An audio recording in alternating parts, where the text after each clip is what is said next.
시간 다 같이 예배드릴 시간입니다. 마음 정돈하고 자리도 정돈하고 예배에 집중하길 원합니다. 다 같이 기도로 예배 시작하겠습니다.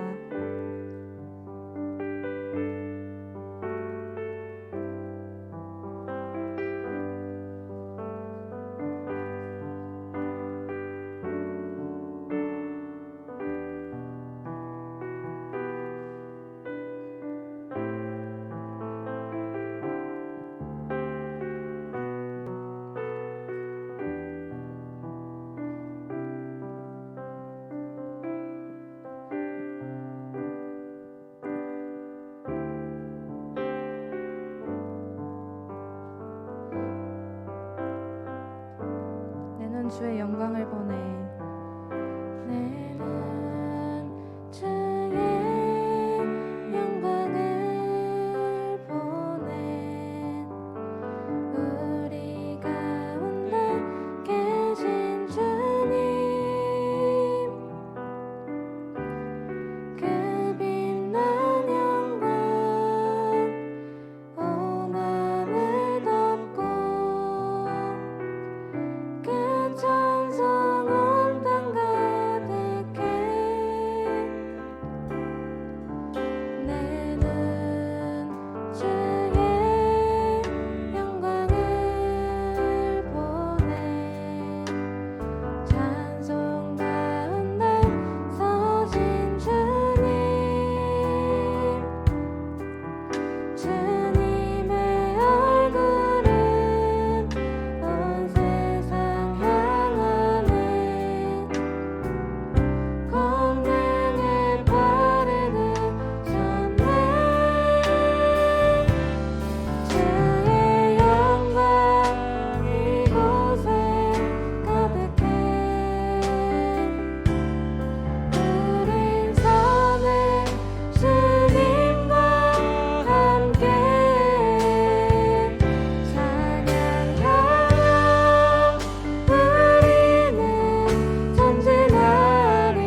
나보다 나를 잘 아시는 주님,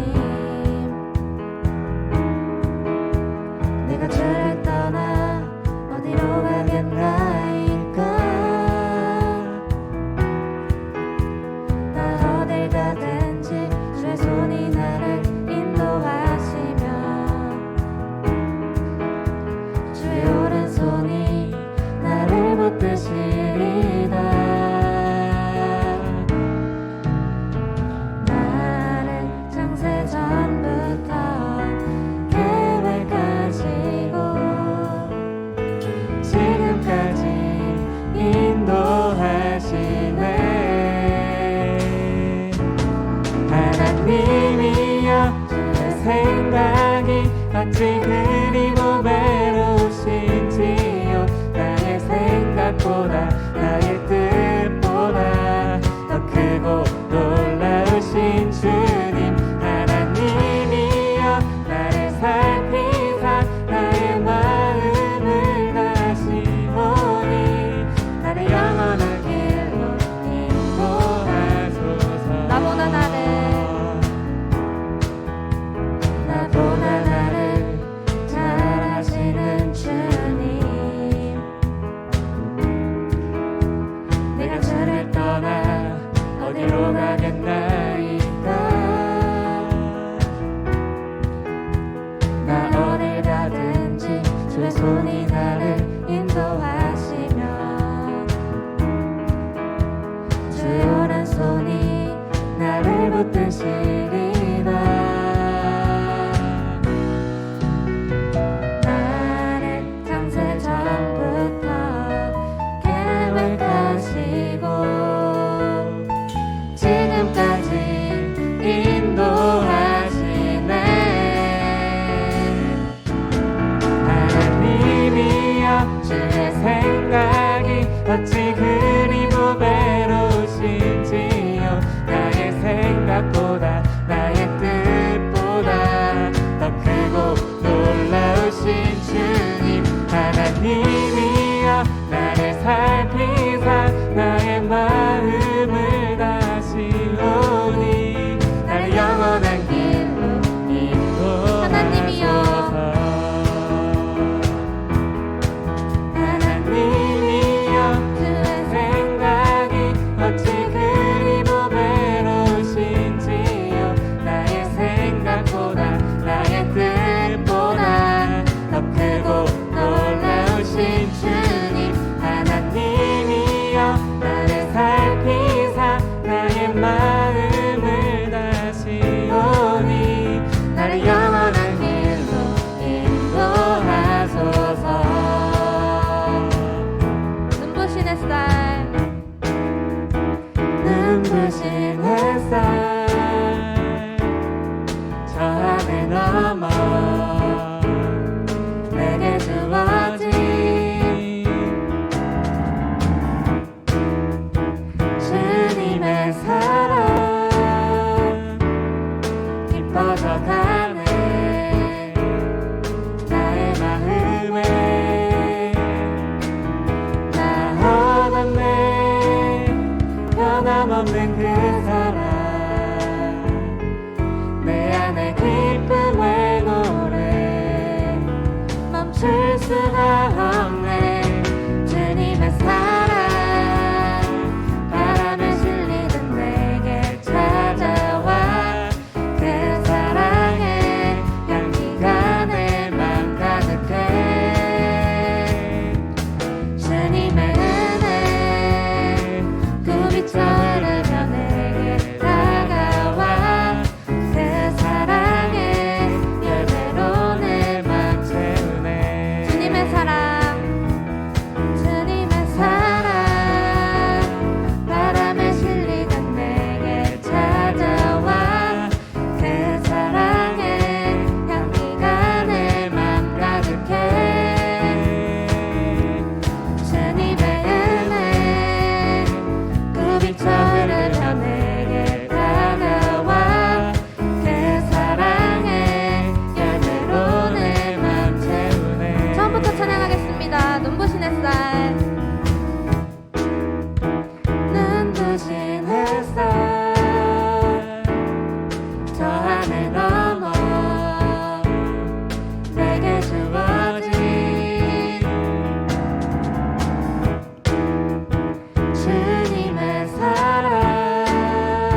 시간 다 같이 사도신경 하겠습니다. 전능하사 천지를 만드신 하나님 아버지를 내가 믿사오며 그 외아들 우리 주 예수 그리스도를 믿사오니 이는 성령으로 잉태하사 동정녀 마리아에게 나시고 본디오 빌라도에게 고난을 받으사 십자가에 못 박혀 죽으시고 장사한 지 사흘 만에 죽은 자 가운데서 다시 살아나시며 하늘에 오르사 전능하신 하나님 우편에 앉아 계시다가 저리로서 산 자와 죽은 자를 심판하러 오시리라. 성령을 믿사오며 거룩한 공회와 성도가 서로 교통하는 것과 죄를 사하여 주시는 것과 몸이 다시 사는 것과 영원히 사는 것을 믿사옵나이다. 아멘. 구본욱 청년 나오셔서 기도하겠습니다.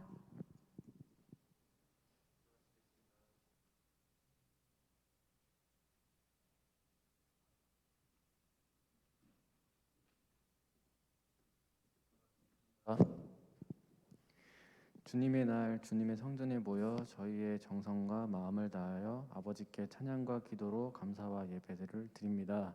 기쁨으로 받아주시옵소서. 성령님께서 이 예배 중에 저희에게 임재하여 저희를 만나주시고 저희들이 예배를 통하여 연합하고 더욱 주님께 영광된 삶을 살아가는 청년부가 되게 인도하여 주시옵소서. 저희는 죄인입니다. 세상 것을 탐하고 시기하고 이웃을 사랑하지 못했습니다. 특히 하나님과 가까이 하기를 못했습니다. 저희에게 죄와 사망의 법에서 해방시켜 주신 그 크신 은혜를 잊고 살았습니다. 성령 하나님, 저희의 무지를 용서하여 주시옵고 성령님께서 주신 믿음으로 예배에 모인 모든 자녀들에게 생명과 평안을 주시옵소서. 이 시간 목사님의 능력의 팔로 붙드시고 주님의 권세 있는 말씀을 선포케 하시고 주의 은혜를 사모하는 저희 모두가 주님의 임재하심을 체험하는 놀라운 시간이 되게 하여 주시옵소서. 이번 한 주간도 주님의 보호와 이끄심에 잘 순종하며 저희 삶 속에 감사 넘치는 삶이 되게 하여 주시옵소서. 사랑하는 예수님의 이름으로 기도드렸습니다. 아멘.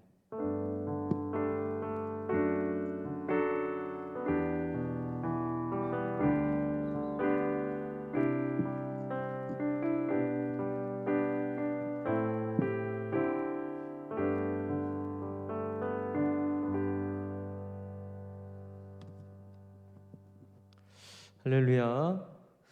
코로나19라는 이 어려운 상황 속에서도 주님 앞에 예배하기 위해 모인 우리 청년 여러분들을 주님의 이름으로 환영합니다.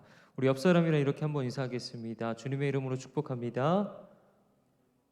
네, 주님의 이름으로 환영합니다. 네, 주님의 환영과 또 축복이 임하는 이 시간이 되기를 간절히 소망합니다. 다 같이 오늘 본문을 함께 나누도록 하겠습니다. 오늘 함께 나누실 하나님의 말씀은요, 예레미야 20장 9절 말씀입니다. 구약성경 1082페이지에 있습니다. 예레미야 20장 9절의 말씀 1082페이지에 있습니다. 자, 우리 찾으셨으면 우리 한 목소리로 함께 읽도록 하겠습니다. 시작.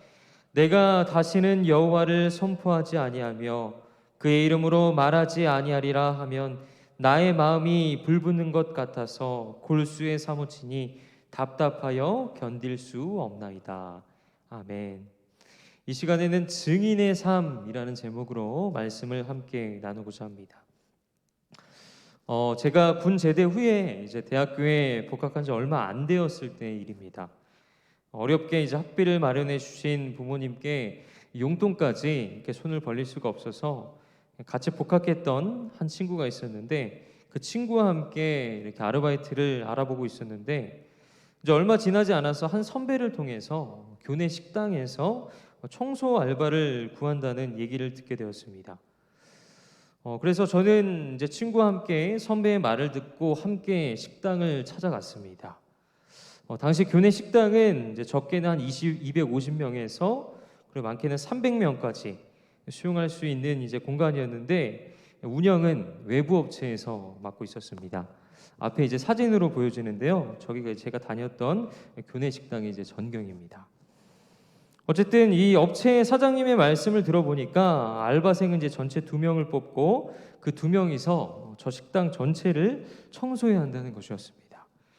저와 친구는 그 말을 듣자마자 많이 힘들겠다라는 생각이 들어서 또 마침 더운 여름이기도 해서 죄송하다고 못할 것 같다고 거절을 했습니다.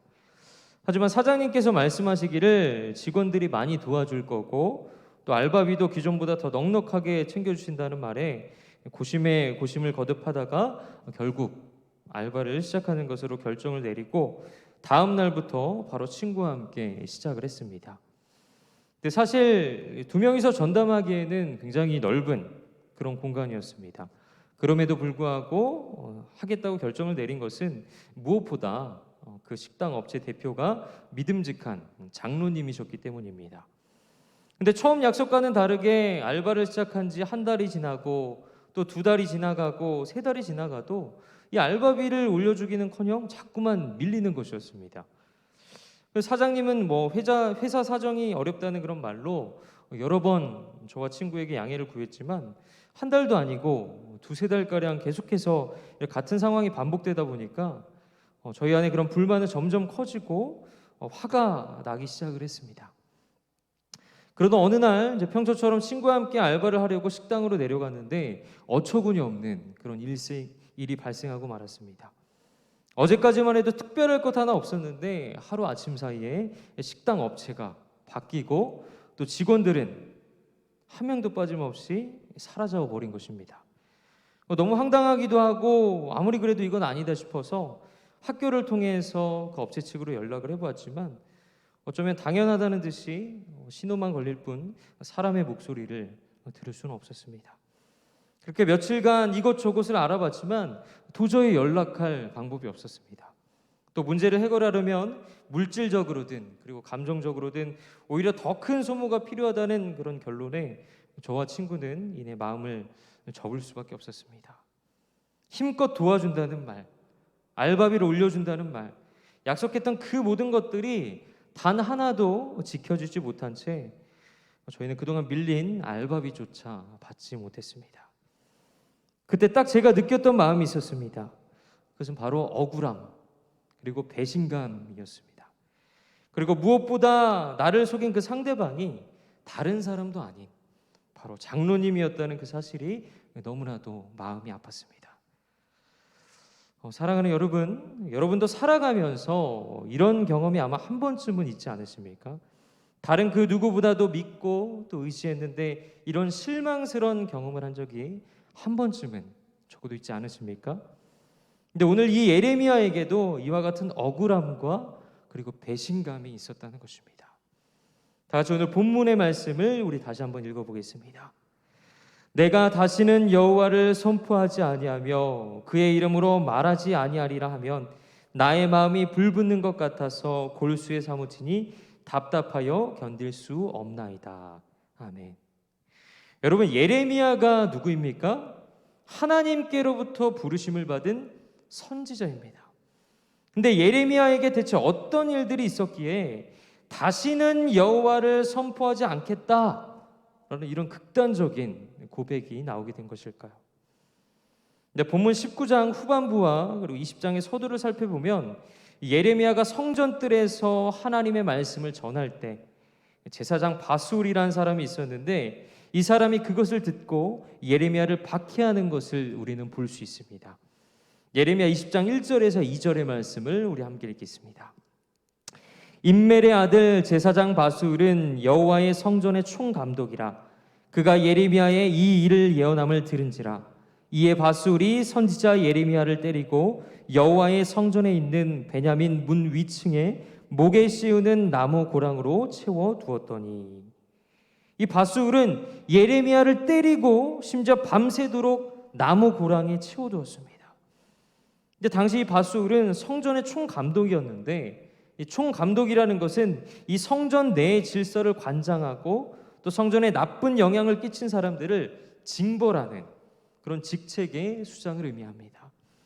이처럼 성전의 총감독인 바술이 이 예레미야를 묶고 때린 것은 예레미야가 선포했던 그 남유다가 멸망할 것이라는 그 예언이 민심을 혼란하게 하고 또 성전 질서를 어지럽힌다고 여겼기 때문입니다. 하지만 당시의 상황을 볼 때 이미 하나님을 떠난 북이스라엘은 멸망한 상태였고 또 이것을 지켜본 남유다에겐 그들의 마음을 하나님께로 돌이키는 것밖에는 다른 방법이 없는 그런 상황이었습니다. 그러나 예레미야 선지자 당시 이 남유다 백성들에게는 그러한 지혜가 없었습니다. 그들은 지속적으로 하나님이 아닌 우상에 빠져 있었고 하나님의 말씀을 떠나 살고 있었습니다. 여러분, 선지자나 제사장이 어떤 사람들입니까? 하나님의 말씀을 대신 전하고 또 하나님께 드리는 제사, 곧 예배를 주관하는 사람이 바로 선지자와 제사장입니다.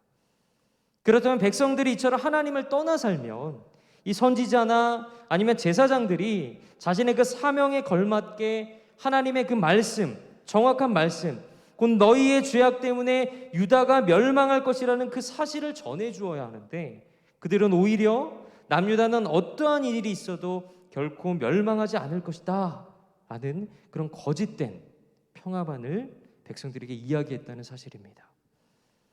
이처럼 선지자와 제사장들은 거짓된 평화를 선포하고 또 백성들은 헛된 희망을 품고 있었던 마치 총체적 난국의 그런 상황 속에서 이 예레미야는 홀로 쓸쓸하게 하나님의 심판과 징계를 남유다에게 선언한 것입니다. 그렇다 보니 백성들은 예레미야가 전하는 이 메시지와 또 다른 선지자들이 전하는 그 메시지 중에서 무엇을 더 좋아했겠습니까? 당연히 절망을 선포했던 그 예레미야의 메시지보다 그 헛된 희망을 선포하는 거짓 선지자들의 메시지를 좋아했다는 것입니다. 근데 우리의 삶도 마찬가지라는 것입니다.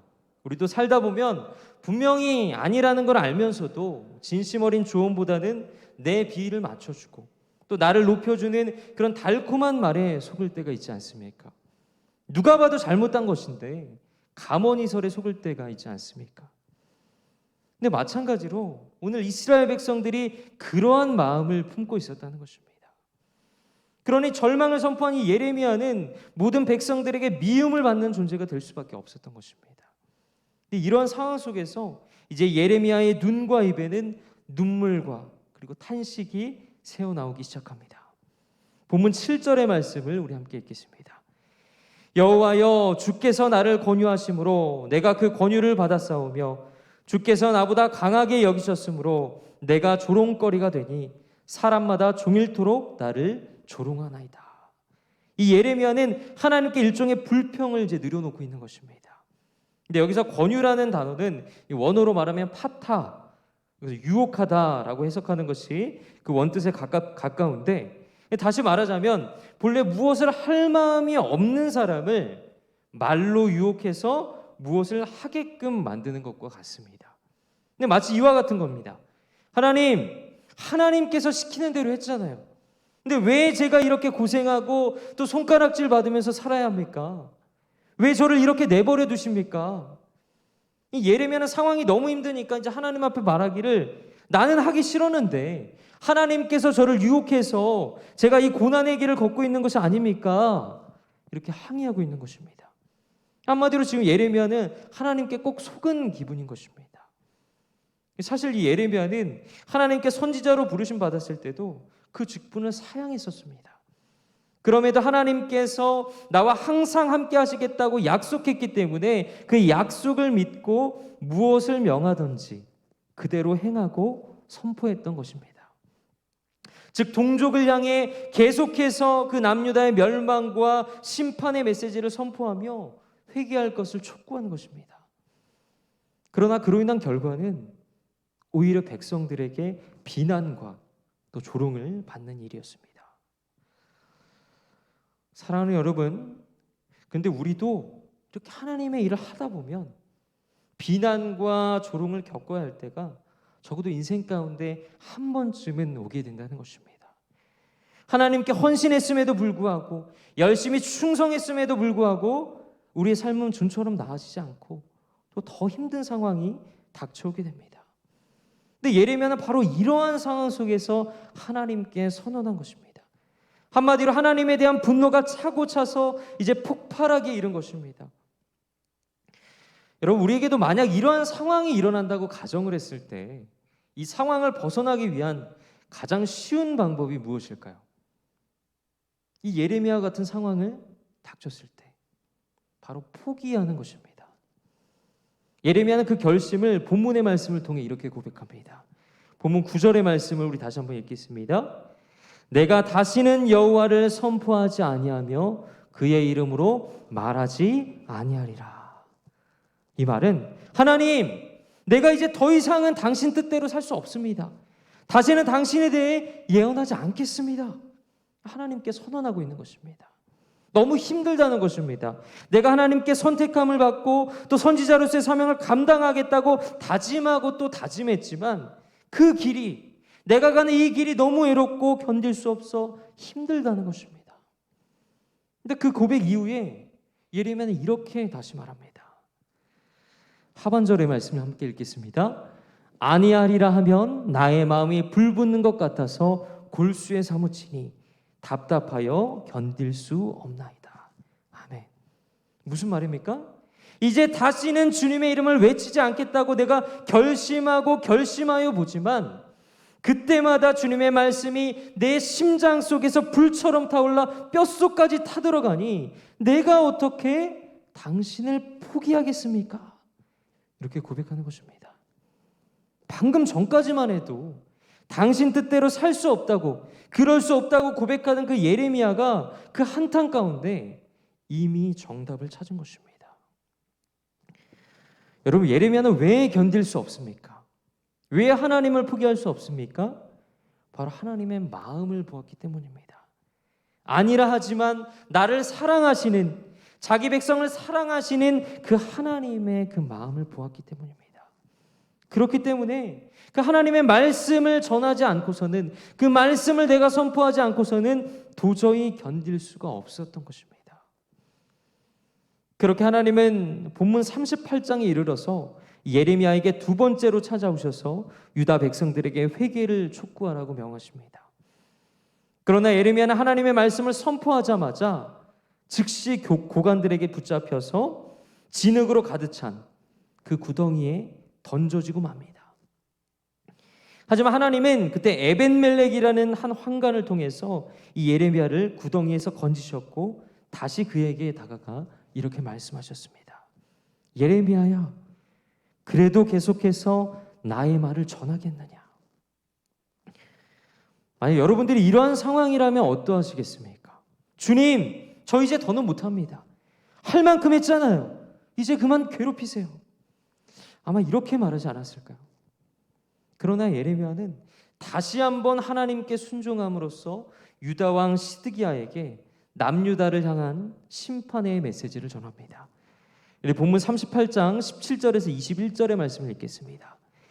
예레미야가 시드기야에게 이르되 만군의 하나님이신 이스라엘의 하나님 여호와께서 이와 같이 말씀하시되 내가 만일 바벨론의 왕의 고관들에게 항복하면 내 생명이 살겠고 이 성이 불사름을 당하지 아니하겠고 너와 내 가족이 살려니와 내가 만일 나가서 바벨론의 왕의 고관들에게 항복하지 아니하면 이 성이 갈대아인의 손에 넘어가리니 그들이 이 성을 불사를 것이며 너는 그들의 손을 벗어나지 못하리라 하셨나이다. 시드기야 왕이 예레미야에게 이르되 나는 갈대아인에게 항복한 유다인을 두려워하노라. 염려하건대 갈대아인이 나를 그들의 손에 넘기면 그들이 나를 조롱할까 하노라 하는지라. 예레미야가 이르되 그 무리가 왕을 그들에게 넘기지 아니하리라.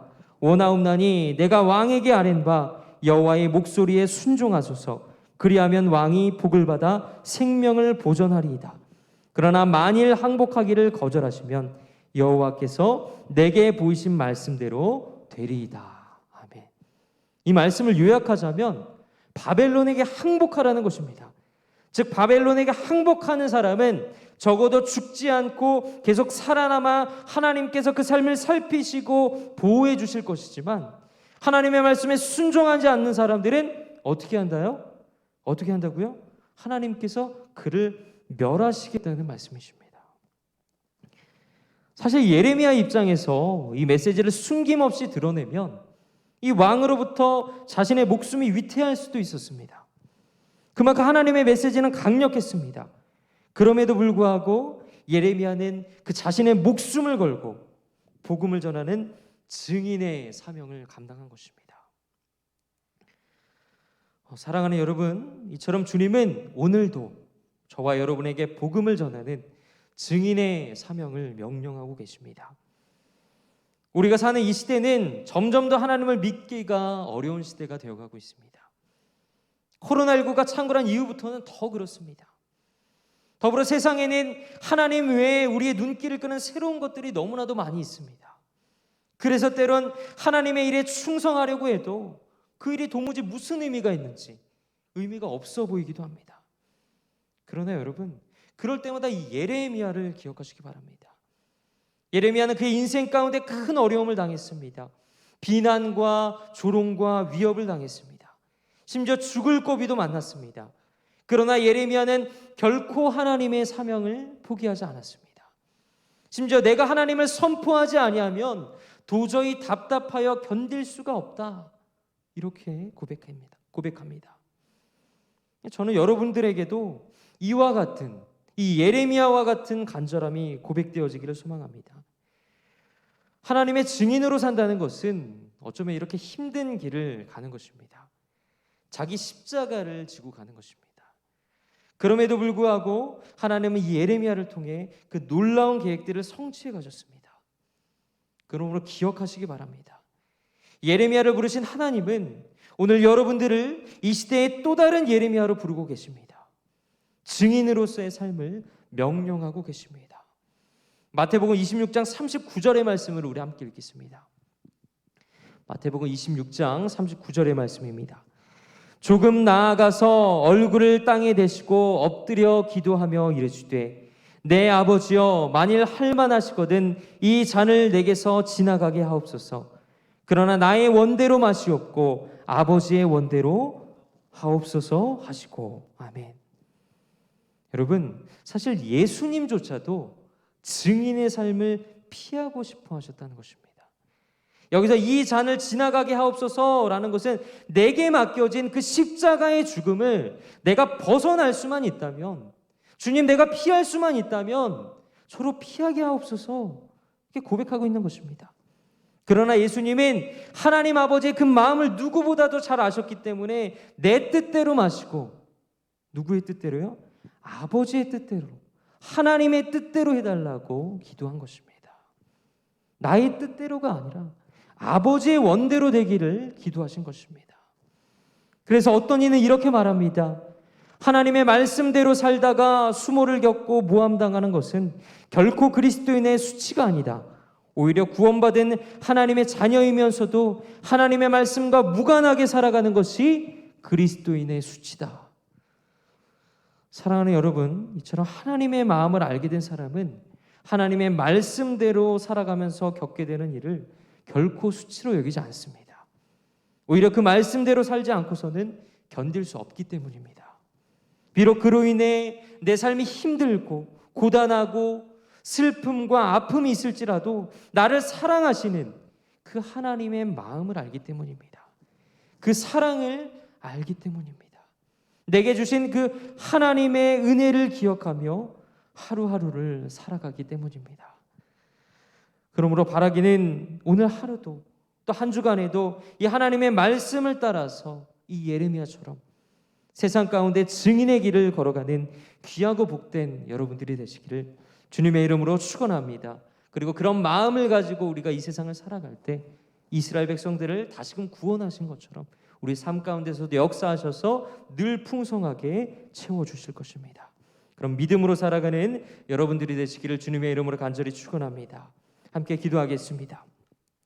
하나님, 우리를 위해 독생자까지 내어주신 하나님 아버지의 그 마음을, 그 사랑을 조금이라도 알기 원합니다. 그 사랑을 알아서 이제 말씀을 따라 살다가 만나는 그 조롱과 모욕과 비난을 수치로 여기지 아니하고 오히려 주님의 사랑을 외면하고 우리의 소명을 무시했던 그 시간들이 우리의 견디지 못할 수치로 여기게 하여 주시옵소서. 그리하여 주변에서 제 아무리 세상의 가치관을 강요한다고 할지라도 끝까지 하나님의 자녀답게 증인의 삶을 살아가는 아름다운 주님의 자녀가 되게 하여 주시옵소서. 감사드리며 거룩하신 예수 그리스도 이름으로 기도드립니다. 아멘.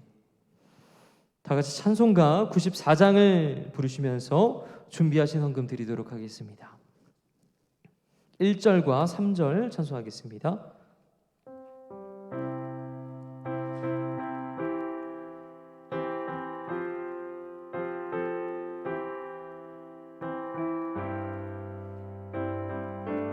조금만 빠르게 찬양하겠습니다.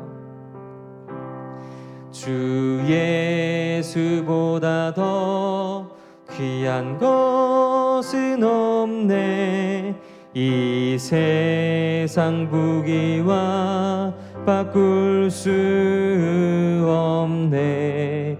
영죽은 내 대신 돌아가신 그 놀라운 사랑 잊지 못해. 세상 즐거움 다 버리고 세상 자랑 다 버렸네. 주 예수보다 더 귀한 것은 없네. 예수밖에는 없네. 3절 주 예수보다 더 귀한 것은 없네. 이 세상 행복과 바꿀 수 없네. 유혹과 핍박이 몰려와도 주 섬기는 내 맘 변치 않아. 세상 즐거움 다 버리고 세상 자랑 다 버렸네. 주 예수보다 더 귀한 것은 없네. 예수밖에는 없네. 드린 헌금을 위해서 함께 기도하겠습니다.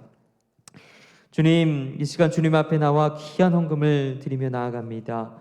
저희들의 정성을 기쁘게 받으시고 저희들로 하여금 범사에 감사하는 믿음을 허락하여 주시옵소서. 또 이 헌금이 쓰이는 곳곳마다 하나님의 영광만을 드러나게 하여 주시옵시고 오늘의 말씀을 교훈 삼아 이 세상을 살아가는 가운데 우리가 겪게 되는 많은 조롱과 모욕과 비난이 있을지라도 그것으로 저희들 좌절하거나 절망하는 것이 아니라 오히려 우리와 함께 하시고 우리와 동행하시는 그 하나님의 존재 하나만으로도 감사하는 삶을 살아가는 저희 모두가 될 수 있도록 주님 붙들어 주시옵소서. 감사드리며 거룩하신 예수 그리스도 이름으로 기도드립니다. 아멘. 이제는 우리 주 예수 그리스도의 은혜와 아버지 하나님의 사랑하심과 성령 하나님의 교통하심이 제 아무리 세상의 가치관을 우리에게 강요한다고 할지라도 끝까지 하나님의 자녀답게 증인의 삶을 살아가기를 다짐하는 사랑하는 상기제일교회 모든 청년들 머리 위에 이제로부터 영원토록 함께 하시기를 간절히 축원하옵나이다. 아멘.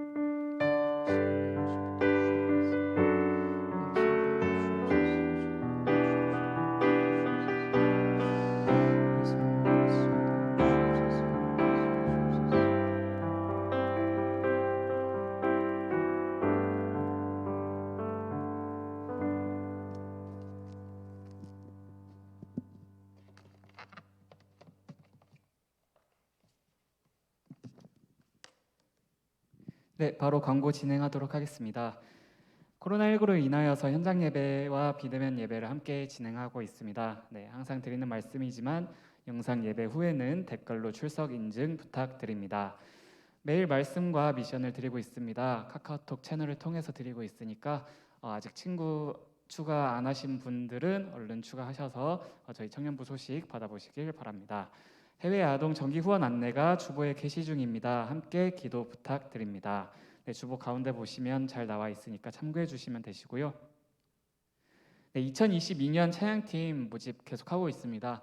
네, 제가 알기로는 지금 몇 명 들어온 걸로 알고 있는데 계속해서 기도해 보시면서 마음 주시는 분들은 이유성 회장에게 신청해 주시면 되겠습니다. 네, 오늘 날씨가 굉장히 따뜻해지고 있는데 언제 또 추워질지 모르니까 옷 잘 입고 다니시고요. 네, 그럼 저희는 다음 주에 뵙도록 하겠습니다. 수고하셨습니다.